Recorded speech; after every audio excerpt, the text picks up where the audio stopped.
नमस्कार दोस्तों, आप सभी का साहित्य की नगरी में स्वागत है। तो आज की कहानी है मुंशी प्रेमचंद जी का घर जमाई। तो कहानी शुरू करते हैं। हरिधन जेठ की दोपहरी में ऊख में पानी देकर आया और बाहर बैठा रहा। घर में से धुआं उठता नजर आता था। छन छन की आवाज भी आ रही थी। उसके दोनों साले उसके बाद आए और घर में चले गए। दोनों सालों के लड़कों भी आए और उसी तरह अंदर दाखिल हो गए। पर हरिधन अंदर ना जा सका। इधर 1 महीने से उसके साथ यहाँ जो बर्ताव हो रहा था और विशेषकर कल उसे जैसी फटकार सुननी पड़ी थी, वह उसके पाँव में बेड़िया सी डाले हुए था। कल उसकी सास ही ने तो कहा था, मेरे जी तुमसे भर गया, मैं तुम्हारी जिंदगी भर का ठेका लिए बैठी हूँ क्या? और सबसे बढ़कर अपनी स्त्री की निठुरता ने उसके हृदय के टुकड़े टुकड़े कर दिए थे। वह बैठी यह फटकार सुनती रही, पर एक बात तो उसके मुंह से न निकला। अम्मा, तुम क्यों इनका अपमान कर रही हो? बैठी गटगट सुनती रही। शायद मेरी दुर्गति पर खुश हो रही थी। इस घर में वह कैसे जाए? क्या फिर वही गालियाँ खाने, वही फटकार सुनने के लिए? और आज इस घर में जीवन के 10 साल गुजर जाने पर यह हाल हो रहा है। मैं किसी से कम काम करता हूँ। दोनों साले मीठी नींद सो रहते हैं और मैं बैलों को सानी पानी देता हूँ, छांटी काटता हूँ। वहाँ सब लोग पल पल चिलम पीते हैं। मैं आंखें बंद किए अपने काम में लगा रहता हूँ। संध्या समय घर वाले गाने बजाने चले जाते हैं। मैं घड़ी रात तक गाय भैंस धोता रहता हूँ। उसका यह पुरस्कार मिल रहा है कि कोई खाने को भी नहीं पूछता, उल्टे गालियाँ मिलती है। उसकी स्त्री घर में से डोल लेकर निकली और बोली, जरा इसे कुएं से खींच लो, एक बूंद पानी नहीं है। हरिधन ने डोल लिया और कुएं में पानी भर लाया। उसे जोर से भूख लगी थी। समझा अब खाने को बुलाने आवेगी, मगर स्त्री डोल लेकर अंदर गई तो वहीं की हो रही। हरिधन थका मादा से व्याकुल पड़ा पड़ा सो गया।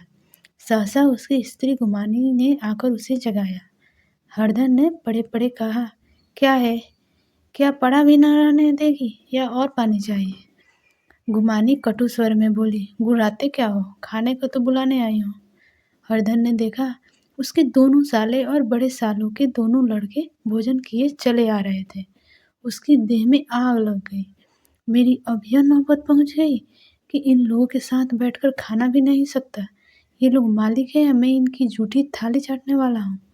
मैं इनका कुत्ता हूँ जिसे खाने के बाद एक टुकड़ा रोटी डाल दी जाती है। यही घर है जहाँ आज से 10 साल पहले उसका कितना आदर सत्कार होता था। साले गुमान बने रहते थे, सास मुंह जोती रहती थी, स्त्री पूजा करती थी। तब उसके पास रुपए थे, जायदाद थी। अब वह दरिद्र है। उसकी सारी जायदाद को इन्हीं लोगों ने कूड़ा कर दिया। अब उसे रोटियां के भी लाले हैं। उसके जी में एक ज्वाला सी उठी कि इसी वक्त अंदर जाकर सास को और सालों को भिगो भिगो कर लगाए, पर जब्त करके रह गया। पड़े पड़े बोला, मुझे भूख नहीं है, आज ना खाऊंगा। गुमानी ने कहा, ना खाओ मेरी बला से। हाँ, नहीं तो खाओगे, तुम्हारे ही पेट में जाएगा, कुछ मेरे पेट में थोड़े ही चला जाएगा। हरधन का क्रोध आंसू बन गया। यह मेरी स्त्री है जिसके लिए मैंने अपना सर्वस्व मिट्टी में मिला दिया। मुझे उल्लू बनाकर यह सब अब निकाल देना चाहते हैं। वह अब कहाँ जाए, क्या करे? उसकी सास आकर बोली, चलकर खा क्यों नहीं लेते जी? ढूंढते किस पर हो? यहाँ तुम्हारे नखरे सहने का किसी में बूता नहीं है। जो देते हो वह मत देना, और क्या करोगे? तुमसे मेरी बेटी ब्याही है, उस तुम्हारी जिंदगी का ठेका नहीं लिखा है। हरधन ने मनमाहत होकर कहा, हाँ अम्मा, मेरी भूल थी कि मैं यही समझ रहा था। अब मेरे पास क्या है कि तुम मेरी जिंदगी का ठेका लोगे? जब मेरे पास भी धन था तब सब कुछ आता था, अब दरिद्र हूँ, तुम क्यों बात पूछोगी? बूढ़ी सास भी मुंह फुलाकर भीतर चली गई। कहानी का दूसरा भाग शुरू होता है। बच्चों के लिए बाप एक फालतू सी चीज, एक विलास की वस्तु है, जैसे घोड़े के लिए चने या बाबुओं के लिए मोहन भोग। माँ रोटी दाल है, मोहन भोग उम्र भर न मिले तो किसका नुकसान है? मगर एक दिन रोटी दाल के दर्शन न हो तो फिर देखिए क्या हाल होता है। पिता के दर्शन कभी कभी शाम सवेरे हो जाते हैं। वह बच्चे को उछालता है, दुलारता है, कभी गोद में लेकर या उँगलियाँ पकड़कर सैर कराने ले जाता है। और बस यही उसके कर्तव्य की रीति है। वह परदेश चला जाए, बच्चे को परवाह नहीं होती, लेकिन माँ तो बच्चे का सर्वस्व है। बालक 1 मिनट के लिए भी उसका वियोग नहीं सह सकता। पिता कोई हो, उसे परवाह नहीं, केवल एक उछलने कूदने वाला आदमी होना चाहिए। लेकिन माता तो अपने ही होनी चाहिए, सुलहो आने अपनी, वही रूप, वही रंग, वही प्यार, वही सब कुछ। वह अगर नहीं है तो बालक के जीवन का स्रोत मानो सूख जाता है। फिर वह शिव का नंदी है, जिस पर फूल या जल चढ़ाना लाजमी नहीं। अब ख्यारी है। हरधन की माता का आज 10 साल हुए देहांत हो गया था। उस वक्त उसका विवाह हो चुका था। वह 16 साल का कुमार था। पर माँ के मरते ही उसे मालूम हुआ मैं कितना निस्सहाय हूँ, जैसे उस पर उसका कोई अधिकार ही ना रहा हो। बहनों के विवाह हो चुके थे, भाई कोई दूसरा ना था। बेचारा अकेले घर में जाते भी डरता था। माँ के लिए रोता था, पर माँ की परछाई से डरता था। जिस कोठरी में उसने देह त्याग किया था, उधर वह आंखें तक न उठाता। घर में एक बुआ थी, वह हरिधन का बहुत दुलार करती। हरधन को अब दूध ज़्यादा मिलता, काम भी कम करना पड़ता। बुआ बार बार पूछती, बेटा कुछ खाओगे? बाप भी अब उसे ज़्यादा प्यार करता। उसके लिए अलग एक गाय मंगवा दी। कभी कभी उसे कुछ पैसे दे देता कि जैसा चाहे खर्च करे। पर इन मरहमों के वह घाव न पूरा होता था, जिसने उसकी आत्मा को आहत कर दिया था। यह दुलार और प्यार उसे बार बार माँ की याद दिलाता। माँ की घुड़कियों में जो मज़ा था, वह क्या इस दुलार में था। माँ से मांग कर, लड़कर, ठुनक कर, रूठ कर लेने में जो आनंद था, वह क्या इस भिक्षादान में था। पहले वह स्वस्थ था, मांग कर खाता, लड़ लड़ कर खाता। अब वह बीमार था, अच्छे से अच्छे पदार्थ उसे दिए जाते थे, पर भूख न थी। साल भर तक वह इस दशा में रहा। फिर दुनिया बदल गई। एक नई स्त्री, जिसे लोग उसकी माता कहते थे, उसके घर में आई और देखते देखते एक काली घटा की तरह उसके संकुचित भूमंडल पर छा गई। सारी हरियाली, सारे प्रकाश पर अंधकार का पर्दा पड़ गया। हरिधन ने इस नकली माँ से बात तक न की, कभी उसके पास गया तक नहीं। एक दिन घर से निकला और ससुराल चला गया। बाप ने बार बार बुलाया, पर उनके जीते जी वह फिर उस घर में न गया। जिस दिन उसके पिता की देहांत की सूचना मिली, उसे एक प्रकार का ईर्ष्यामय हर्ष हुआ। उसकी आंखों से आंसू की एक बूंद भी न आई। इस नए संसार में आकर हरिधन को एक बार फिर मातृ स्नेह का आनंद मिला। उसकी सास ने ऋषि वरदान की भांति उसके शून्य जीवन को विभूतियों से परिपूर्ण कर दिया। मरुभूमि में हरियाली उत्पन्न हो गई। सालियों की चुल्हा में, सास के स्नेह में, सालों के वाक्य विलास में और स्त्री के प्रेम में उसके जीवन की सारी आकांक्षाएं पूरी हो गई। सास कहती, बेटा तुम इस घर को अपना ही समझो, तुम ही मेरी आंखों के तारे हो। वह उससे अपने लड़कों की, बहुओं की शिकायत करती। वह दिल में समझता था, सास जी मुझे अपने बेटों से भी ज़्यादा चाहती है। बाप के मरते ही वह घर गया और अपने हिस्से की जायदाद को कूड़ा करके रुपए की थैली लिए हुए आ गया। अब उसका दूना आदर सत्कार होने लगा। उसने अपनी सारी संपत्ति सास के चरणों पर अर्पण करके अपने जीवन को सार्थक कर दिया। अब तक उसे कभी कभी घर की याद आ जाती थी, अब भूल कर भी उसकी याद ना आती। मानो वह उसके जीवन का कोई भीषण कांड था, जिसे भूल जाना ही उसके लिए अच्छा था। वह सबसे पहले उठता, सबसे ज़्यादा काम करता। उसका मनोयोग, उसका परिश्रम देखकर गांव के लोगों दांत तले उंगली दबाते थे। उसके ससुर का भाग बखानते, जिसे ऐसा दामाद मिल गया। लेकिन ज्यों ज्यों दिन गुजरते गए, उसका मान सम्मान घटता गया। पहले देवता, फिर घर का आदमी, अंत में घर का दास हो गया। रोटियों में भी बाधा पड़ गई, अपमान होने लगा। अगर घर के लोग भूखे मरते और साथ ही उसे भी मरना पड़ता, तो उसे जरा से भी शिकायत ना होती। लेकिन जब वो देखता और लोग मुझे पर ताव दे रहे हैं, केवल मैं ही दूध की मक्खी बना दिया गया हूँ, तो उसके अंत स्थल में एक लंबी ठंडी आह निकल आती।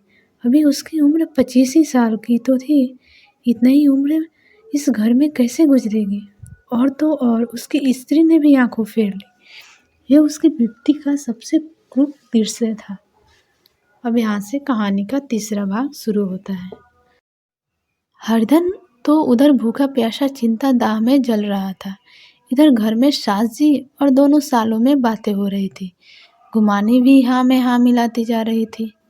बड़े साले ने कहा, हम लोगों की बराबरी करते हैं, यह नहीं समझते कि किसी ने उनकी जिंदगी भर का बीड़ा थोड़े ही लिया है।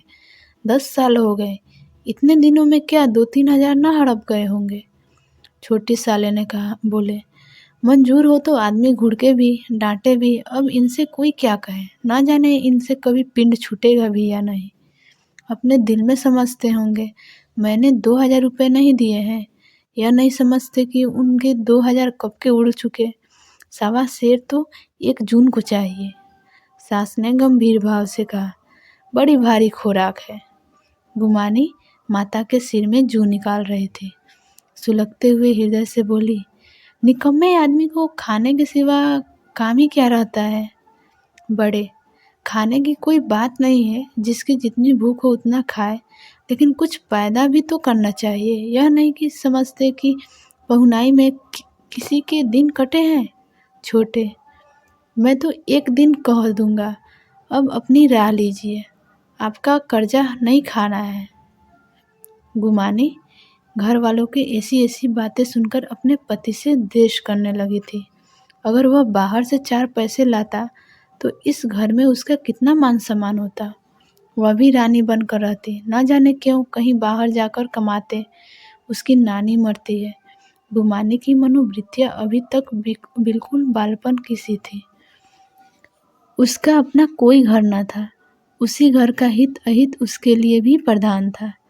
वह भी उन्हीं शब्दों में विचार करती, इस समस्या को उन्हीं आंखों से देखती जैसे उसके घर वाले देखते थे। सच तो 2,000 रुपये में क्या किसी का मोल ले लेंगे। 10,000 में तो 2,000 होते ही क्या हुए, 200 ही तो साल भर के हुए। क्या 2 आदमी साल भर में 200 भी ना खाएंगे। फिर कपड़े लत्ते, दूध घी सब कुछ तो है। 10 साल हो गए हैं, एक पीतल का छल्ला नहीं बना। घर से निकलते तो जैसे इनके प्राण निकलते हैं। जानते हैं जैसे पहले पूजा होती थी वैसे ही जन्म भर होती रहेगी। यह नहीं सोचते कि पहले और बात थी, अब और बात। बहू तो पहले ससुराल जाती है तो उसका कितना महात्म होता है। उसके डोली से उतारते ही बाजे बजते हैं। गांव मोहल्ले के औरतें उसके मुंह देखने आती है और रुपए देती है। महीनों उसे घर भर में भी अच्छा खाने को मिलता, अच्छा पहनने को, कोई काम नहीं लिया जाता। लेकिन 6 महीने के बाद कोई उसकी बात भी नहीं पूछता। वह घर भर की लौंडी हो जाती है।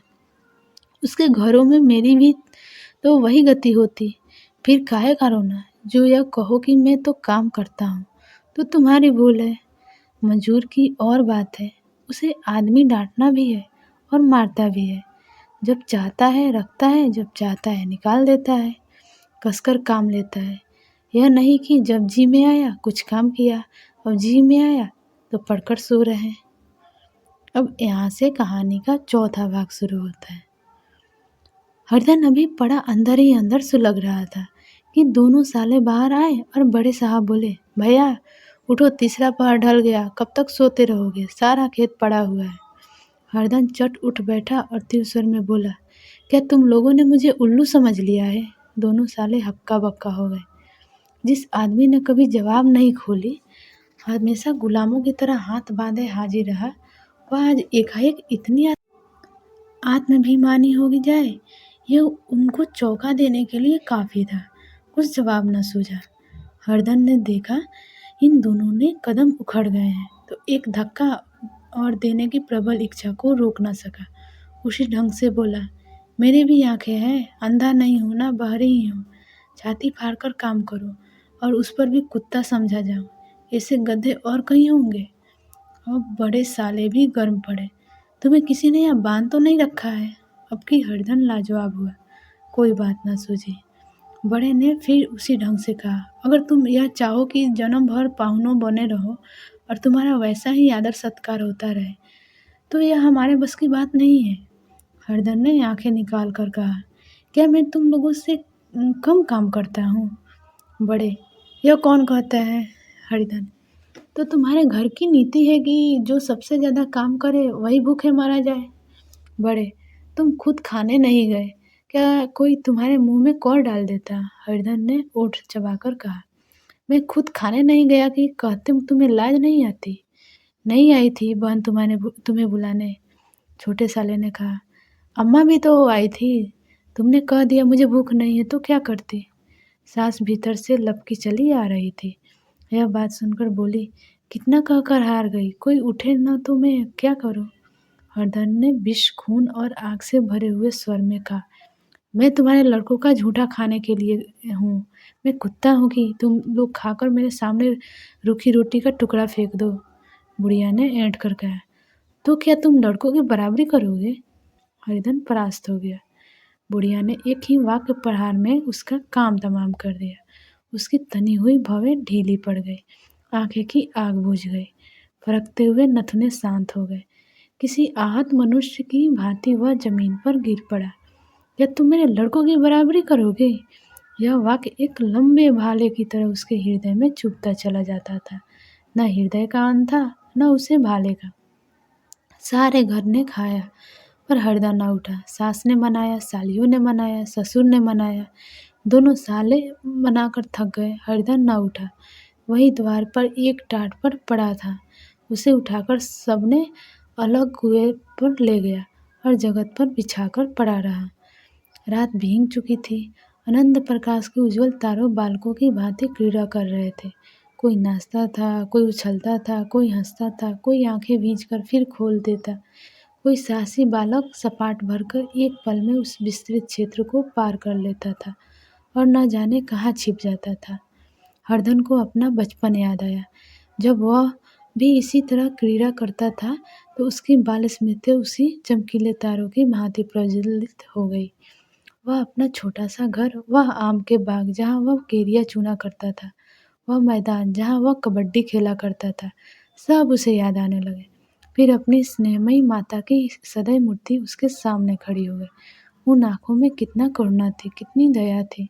उसे ऐसा जान पड़ा मानो माता आँखों में आंसू भरे उसे छाती से लगा लेने के लिए हाथ फैलाए उसकी ओर चली आ रही है। वह उस मधुर भावना में अपने को भूल गया। ऐसा जान पड़ा मानो माता ने उसे छाती से लगा लिया है और उसके सिर पर हाथ फेर रही है। वह रोने लगा, फूट फूट कर रोने लगा। उसी आत्म सम्मोहित दशा में उसके मुंह से यह शब्द निकला, अम्मा, तुमने मुझे इतना बुला दिया, देखो तुम्हारे प्यारे लाल की क्या दशा हो रही है। कोई उसे पानी को भी नहीं पूछता। क्या जहाँ तुम हो वहाँ मेरे लिए जगह नहीं है? सहसा गुमानी ने आकर पुकारा, क्या सो गए तुम? नौज किसी को ऐसी राक्षसी नींद आए, चलकर खा क्यों नहीं लेते? कब तक कोई तुम्हारे लिए बैठा रहे? हरदन उस कल्पना जगत से क्रूर प्रत्यक्ष में आ गया। वही कुएं की जगत थी, वही फटा हुआ टाट, और गुमानी सामने खड़ी कह रही थी, कब तक कोई तुम्हारे लिए बैठा रहे? हरदन उठ बैठा और मानो तलवार म्यान से निकाल कर बोला, भला तुम्हें मेरी सुध तो आई? मैंने तो कह दिया था मुझे भूख नहीं है। गुमानी, तो कै दिन न खाओगे? अब इस घर का पानी भी न पीऊँगा। तुम्हें मेरे साथ चलना है या नहीं? दृढ़ संकल्प से भरे हुए इन शब्दों को सुनकर गुमानी सहम उठी। बोली, कहाँ जा रहे हो? हरदर ने मानो नशे में कहा, तुम्हें इससे क्या मतलब? मेरे साथ चलोगी या नहीं? फिर पीछे से न कहना मुझसे कहा नहीं। गुमानी आपत्ति भाव से बोली, तुम बताते क्यों नहीं, कहाँ जा रहे हो? तुम मेरे साथ चलेगी या नहीं? जब तक तुम बता ना दोगे मैं नहीं जाऊंगी। तो मालूम हो गया तू नहीं जाना चाहती। मुझे इतना ही पूछना था। नहीं, अब तक मैं आधी दूर निकल गया होता। यह कहकर वह उठा और अपने घर की ओर चला। गुमानी पुकारती रही, सुन लो, पर उसने पीछे फिर कर भी ना देखा। कहानी का छठा भाग शुरू होता है। 3 मील की मंजिल हरिधन ने 5 घंटों में तय की। जब वह अपने गांव की अमराइयों के सामने पहुंचा तो उसकी मातृ भावना उषा की सुनहरी गोद में खेल रही थी। उन वृक्षों को देखकर उसका बिला हृदय नाचने लगा। मंदिर का वह सुनहरा कलश देखकर वह इस तरह दौड़ा मानो एक छलांग में उसके ऊपर जा पहुंचेगा। वह बेग में दौड़ा जा रहा था, मानो उसकी माता गोद फैलाए उसे बुला रही हो। जब वह आमों के बाग में पहुंचा, जहाँ डालियों पर बैठकर वह हाथी की सवारी का आनंद पाता था, जहाँ की कच्ची बेड़ों और सोड़ों में एक स्वर्गीय स्वाद था, तो वह बैठ गया और भूमि पर सिर झुककर रोने लगा, मानो अपनी माता को अपनी बीतती कथा सुना रहा हो।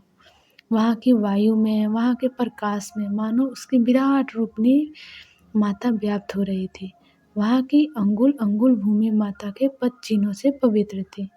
माता के स्नेह में डूबे हुए शब्द अभी तक मानो आकाश में गूंज रहे थे। इस वायु और इस आकाश में न जाने कौन सी संजीवनी थी, जिसने उसके शोकार्त हृदय को बालोत्साह से भर दिया। वह एक पेड़ पर चढ़ गया और अदन से आम तोड़-तोड़ कर खाने लगा। सास के वह कठोर शब्द, स्त्री का वह निठुर आघात, वह सारा अपमान वह भूल गया। उसके पाँव फूल गए थे, तलवे में जलन हो रही थी, पर इस आनंद में उसे किसी बात का ध्यान न था। सहसा रखवाले ने पुकारा, वह कौन ऊपर चढ़ा हुआ है रे?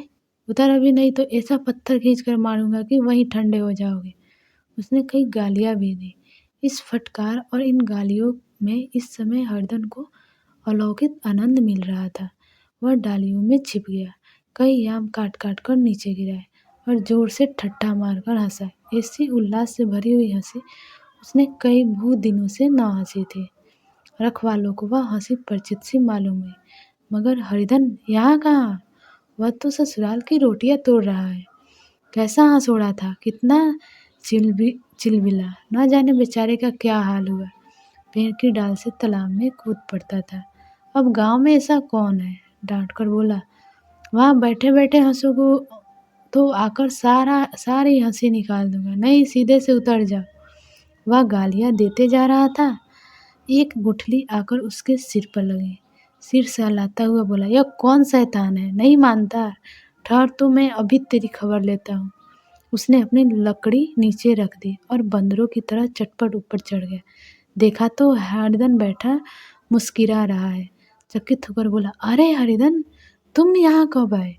इस पेड़ पर कब से बैठे हो? दोनों बचपन सखा वहीं गले मिले। यहाँ कब आए? चलो घर चले। भले आदमी, क्या वहाँ आम भी मयस्सर न होते थे? हरदन ने मुस्कुराकर कहा, मंगरू, इस आमों में जो स्वाद है वह और कहीं के आमों में नहीं है। गांव का क्या रंग ढंग है मंगरू, सब चैन चान है भैया। तुम्हारे तो जैसे नाता ही तोड़ लिया। इस तरह कोई अपना गांव घर छोड़ देता है? जब से तुम्हारे दादा मरे सारी गृहस्थी चौपट हो गई। दो छोटे छोटे लड़के हैं, उनके क्या किए क्या होता है? हरिधन, मुझे अब उस गृहस्थी से क्या वास्ता है भाई? मैं तो अपने ले चुका हूँ, मजदूरी तो मिलेगी ना। तुम्हारी मैया मैं ही चढ़ा दिया करूँगा, मुझे खाने को दे देना। मंगरू ने आत्मविश्वास से भाव से कहा, अरे भैया, कैसी बात करते हो? तुम्हारे लिए जान तक हाजिर है। क्या ससुराल में अब न रहोगे? कोई चिंता नहीं, पहले तो तुम्हारा घर ही है, उसे संभालो। छोटे छोटे बच्चे हैं, उनको पालो।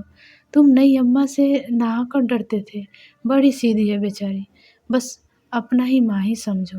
तुम्हें पाकर तो निहाल हो जाएगी। अच्छा, घरवाली को भी तो लाओगे? हरिधन, उसका अब मुँह ना देखूँगा, मेरे लिए वह मर गई। मंगरू, तो दूसरी सगाई हो गई जाएगी। अब की ऐसी में हरिया ला दूंगा कि उसके पैर धो धो कर पियोगे। लेकिन कहीं पहले भी आ गई तो? हरिधन, वह ना आवेगी। कहानी का 7वां भाग शुरू होता है। हरदन अपने घर पहुंचा तो दोनों भाई, भैया आ गए, भैया आए कहकर भीतर दौड़े और माँ को खबर दी। उस घर में कदम रखते ही हरदन को ऐसी शांत महिमा का अनुभव हुआ, मानो वह अपनी माँ का गोद में बैठा हुआ है। इतने दिनों ठोकरे खाने से उसका हृदय कोमल हो गया था। जहाँ पहले अभिमान था, आग्रह था, हेकड़ी थी, वहाँ अब निराशा ही थी, पराजय थी और याचना थी। बीमारी का जोर कम हो चला था, अब उस पर मामूली दवा भी असर कर चुक सकती थी। किले की दीवारें छिद चुकी थी, अब उसमें घुस जाना असह्य न था। वही घर जिससे वह एक दिन विरक्त हो गया था, अब गोद फैलाए उसे आश्रय देने को तैयार था। हरधन का निर्वलन मन यह आश्रय पाकर मानो तृप्त हो गया। शाम को भी माता ने कहा, बेटा तुम घर आ गए हमारे धन भाग। अब इन बच्चों को पालो। माँ का नाता ना सही, बाप का नाता तो है ही। मुझे एक रोटी दे देना, खाकर एक कोने में पड़ी रहूँगी। तुम्हारी अम्मा से मेरा बहन का नाता है, उस नाते से भी तो तुम मेरे लड़के होते हो। हरधन की मातृवेल आंखों को भी माता के रूप में अपनी माता का दर्शन हुए। घर के एक एक कोने में मातृ स्मृतियों की छटा चांदनी की भांति छिटकी हुई थी। वे माता का प्रौढ़ मुखमंडल भी उसी छटा से रंजित था। दूसरे दिन हरिधन फिर कंधे पर हल रखकर खेत में को चला। उसके मुख पर उल्लास था और आंखों में गर्व। वह अब किसी का आश्रित नहीं, आश्रयदाता था। किसी के द्वार का भिक्षुक नहीं, घर का रक्षक था। एक दिन उसने सुना, गुमानी ने दूसरा घर कर लिया। माँ से बोला, तुमने सुना काकी, गुमानी ने घर कर लिया। काकी ने कहा, घर क्या कर लेगी, ठट्ठा है, बिरादरी में ऐसा अंधेर, पंचायत नहीं अदालत तो है। हरदन ने कहा, नहीं काकी, बहुत अच्छा हुआ, ला महावीर जी के लड्डू चढ़ाऊं। मैं तो डर रहा था कहीं मेरे गले ना आ पड़े। भगवान ने मेरी सुन ली। मैं वहाँ से यहीं ठान कर चला था, अब उसका मुंह ना देखूंगा। और कहानी यहीं पर समाप्त होती है। तो ये कहानी सुनने के लिए आप सभी का धन्यवाद।